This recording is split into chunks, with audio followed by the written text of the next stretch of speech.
Going vegan, one meal at a time.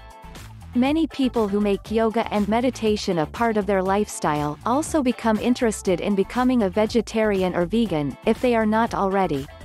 If you are a regular meat eater, a slow transition into a vegan diet is often the recommended approach. This is because eliminating animal products from your life is usually more difficult than you imagine. For example, think about the things you ate today that may contain animal products, let alone actual meat.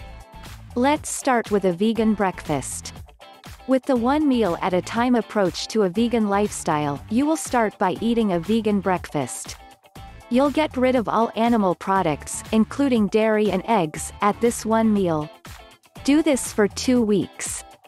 Move on to a vegan lunch.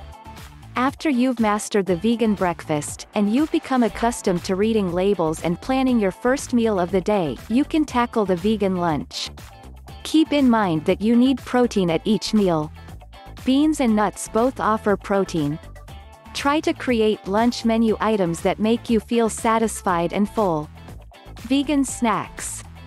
After the vegan lunch has been established, and again, give it about 2 weeks before you tackle another meal, you can add vegan snacks into your day.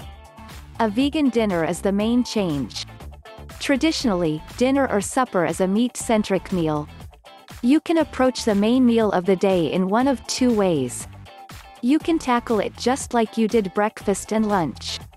Begin planning, preparing, and eating vegan dinners so you can become completely vegan at this point.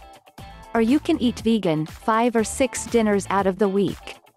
If needed, you can leave 1 dinner each week for meat. Your approach to dinner depends on how you're feeling, and your reasons for becoming vegan in the first place. Are supplements a necessary part of being vegan? Many people who go vegan add supplements into their diet plan. And chances are if you talk to a health professional about going vegan, they're going to definitely recommend a few supplements. Want more info? Read the full article at https://yogaandmeditation.org. Thank you.